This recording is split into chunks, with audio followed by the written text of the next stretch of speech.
Sir double engine की सरकार रही, बदायूं के अंदर एक समय ऐसा था डबल इंजन की सरकार रही, लेकिन यहाँ से राजनीति की है, आपको लगता है कि विकास हुए, आपको इस पर क्या कहना होगा? जब शिवपाल यादव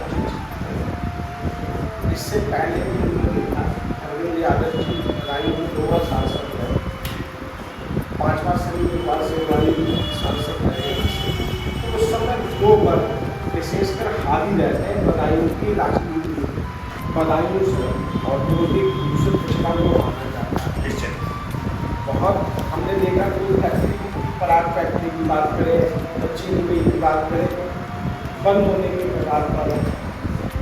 क्या नए आने वाले समय में प्रोजेक्ट होंगे जिससे युवा भी जुड़ सके, नए उद्योग भी आ सके, इस पर आने वाले समय में क्या प्रोजेक्ट हो सकता है?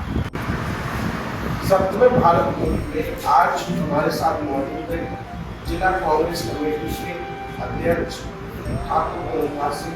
सर, आपका हमारे इस पॉडकास्ट में स्वागत है।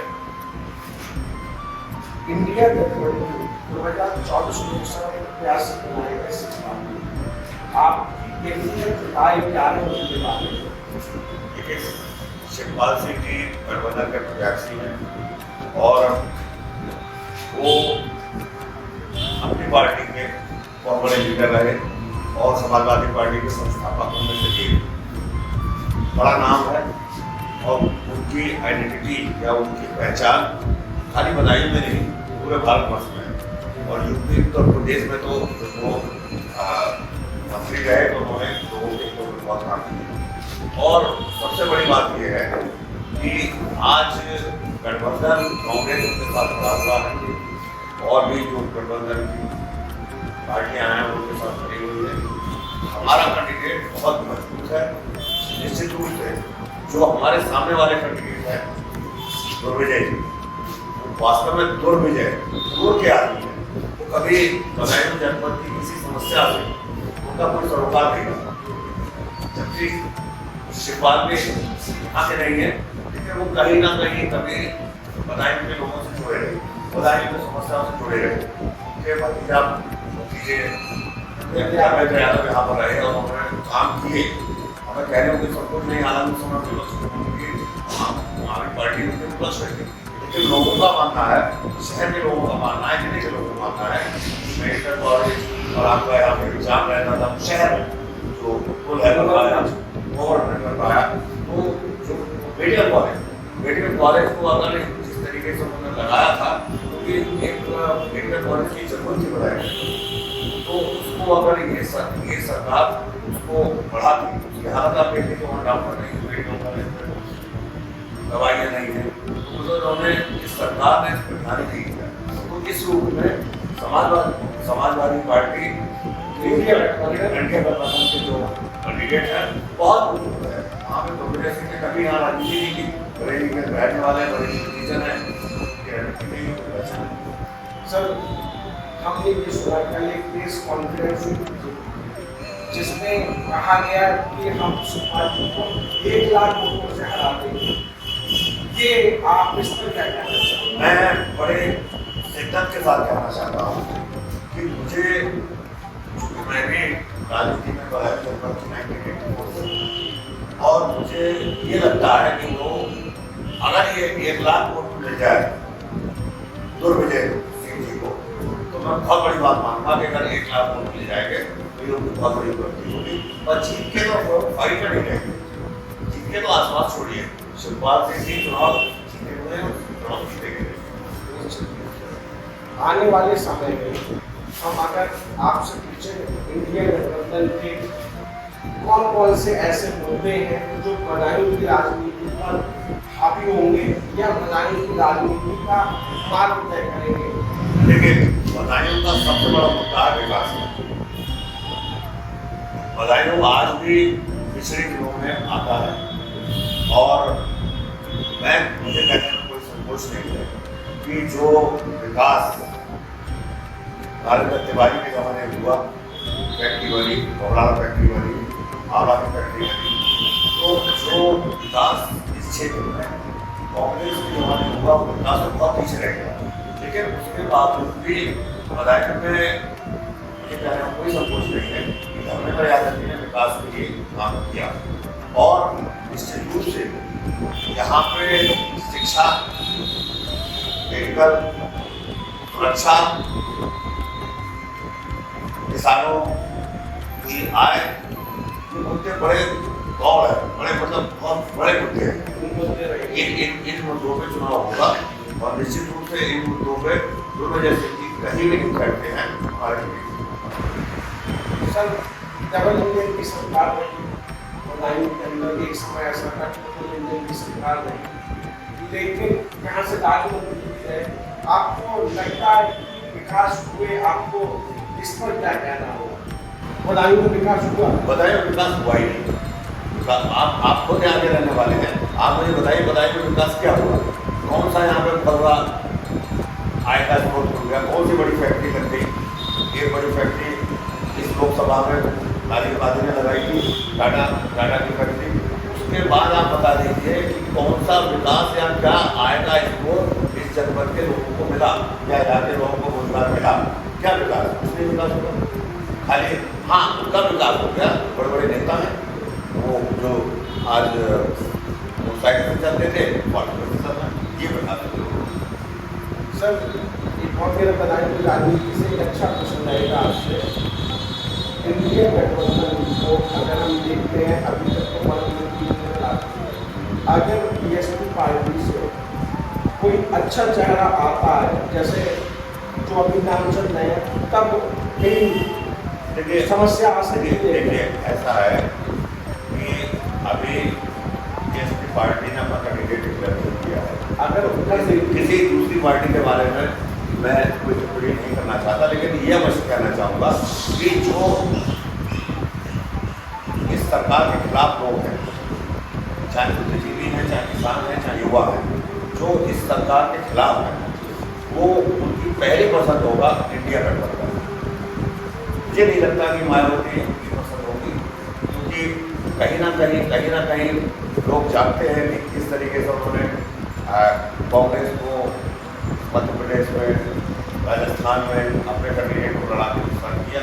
तो मुझे नहीं लगता है कि वो बहुत ज़्यादा नुकसान कर पाएंगे, क्योंकि लोग समझ गए हैं कि उनकी राजनीति किस तरह जा रही है। तो मुझे नहीं लगता कि वो गठबंधन कर पाएंगे। बदायूं में अगर हम बात करें तो साल राहुल गांधी जी ने जो अत्यंत मैनिफेस्टो जारी किया उसके बारे में हम जानते हैं। कुछ मेन बातें हमारे दर्शकों को आप बताना चाहें? जैसे हमने सुना है 30 लाख युवाओं को रोजगार देने की बात चल रही है, तो हमारे बदायूं की जनता की कुछ अच्छी बातें हो जाए। युवाओं के लिए न्याय योजना एक लाया हम लोग ला रहे हैं, जिसमें भर्ती भरोसा के तहत युवाओं को नौकरी की गारंटी, 30 लाख सरकारी पदों पर तत्काल स्थायी नियुक्ति की गारंटी, युवाओं को शिक्षा के बाद पहली नौकरी पक्की, हर ग्रेजुएट और डिप्लोमाधारी को 1 लाख रुपये प्रतिवर्ष स्टाइपेंड के एवरेज की गारंटी, प्रतियोगी परीक्षाओं में पेपर लीक से मुक्ति का वादा। ये बहुत बड़ी बात है। पेपर लीक का सबसे बड़ा मुद्दा ये है कि आप उस फीस के नाम पर करोड़ों रुपया सरकार देती है। कई बार पुलिस की भर्ती नहीं किया, कई बार लीक पेपर हुआ, समीक्षा अधिकारी अच्छा जमोट और स्विगी जैसी कंपनियों में काम करने वाले डिप्लॉय से नौकरी हुई DIG अकादमी से जुड़े लोगों का सामाजिक सुरक्षा का वादा। GIG या नौकरी की वर्क फोर्स के लिए काम की बेहतर परिस्थिति हो, पेशा और सामाजिक सुरक्षा की गारंटी। स्वराज या अपना काम करने का सपने देखने वाले युवाओं को युवा मुस्लिम 5,000 करोड़ राष्ट्रीय कोष से जिला स्तर पर युवाओं को स्टार्टअप फंड देकर बनाने की गारंटी। ये युवाओं के लिए न्याय योजना है। इसी तरीके से हमारी SC/ST के लिए है, किसानों के लिए है। किसानों के लिए यह है कि उनमें जो GST है वो नहीं करनी चाहिए, तो जो उत्पादक है उनमें GST लगी हुई उन्हें करना चाहिए। किसान को हक होना चाहिए कि जब मंडी में जाए तो किसान अपने मूल्य का खुद निर्धारण होता है। बीमा योजना के तहत जो गारंटी है किसानों के लिए वो ये है कि किसानों का नुकसान होता है उसको जो उसका नुकसान हुआ है उसकी भरपाई उसके मूल्य के हिसाब से की गारंटी कांग्रेस की है। इसी तरह से महिलाओं के लिए गारंटी 5 योजनाएं हैं हमारी। तो हम लोग हमारी जो योजनाएं हैं वो इसी और श्रमिकों को स्वास्थ्य अधिकार देगी का श्रमिकों के लिए योजना है। तो हम लोग हमारे जो हाईकमान का घोषणा पत्र है वो निश्चित रूप से युवाओं के लिए, महिलाओं के लिए, किसानों के लिए, सब वर्ग को लेकर चलने वाला है और हमें लगता है कि लोगों को कांग्रेस पर भरोसा है। अच्छा सर, ये कहाँ तक सही है कि महिलाओं को 5,000 रुपये दिए जाएंगे और 6,000 रुपये? कितने रुपये देने की बात जा रही है? 6,000 रुपये। 6,000 रुपये देने की बात की जा रही है। हम सभी महिलाओं से भी ये बात कहना चाहेंगे, ये शिवपाल यादव इससे पहले भी उन्होंने देखा अरविंद यादव जी बदायूं में 2 बार सांसद रहे, 5वां श्रेणी के बाद से सांसद रहे। तो उस समय 2 वर्ग विशेषकर हावी रहते हैं बदायूं की राजनीति में। ये कहाँ तक आप बात इनको कहेंगे कि उनके गठबंधन के स्वामी देखिए, एक तो सबसे बड़ी बात है आज वो इंडिया गठबंधन के प्रत्याशी और जिसमें कि हर वर्ग का सहयोग रहेगा। जो आप कहना चाह रहे हो, जिनका नाम नहीं लेना चाह रहा हूँ कि 2 वर्ग हावी रहते हैं, तो वो हो सकता है समाजवादी पार्टी में रहे हो, मैं नहीं कह सकता। लेकिन आज शिवपाल जी जो है इंडिया गठबंधन के प्रत्याशी हैं, जिसमें हर वर्ग के लोग उनके साथ खड़े हुए हैं। तो मुझे नहीं लगता कोई वर्ग किसी को हानि पहुँचाने का या किसी का उपयोग करने का प्रयास करेगा। कोई वर्ग हो, सारे वर्ग जो है इंडिया गठबंधन में सारे वस्त के लोग हैं, सारे वर्ग के लोग हैं, सारे धर्म के लोग हैं। तो इंडिया गठबंधन बना ही इसलिए है कि कोई अलग से पार्टी अपने अपने बहुबल का प्रदर्शन, सभी को समान अधिकार मिले, किसी का भी मतलब सहयोग नहीं दिया, किसी का हमारे गठबंधन के प्रत्याशी के द्वारा या उनके कार्यकर्ताओं द्वारा या लोगों के द्वारा किसी भी तरीके का उत्पीड़न ना होने दिया जाएगा, ना करने दिया जाएगा। और जो भी न्याय का काम होगा उसके साथ बदायूं से औद्योगिक दूसरे पिछड़ा को माना जाता है। निश्चित बहुत हमने देखा कि फैक्ट्री, पराग फैक्ट्री की बात करें, चीनी मिल की बात करें, बंद होने के कगार पर है।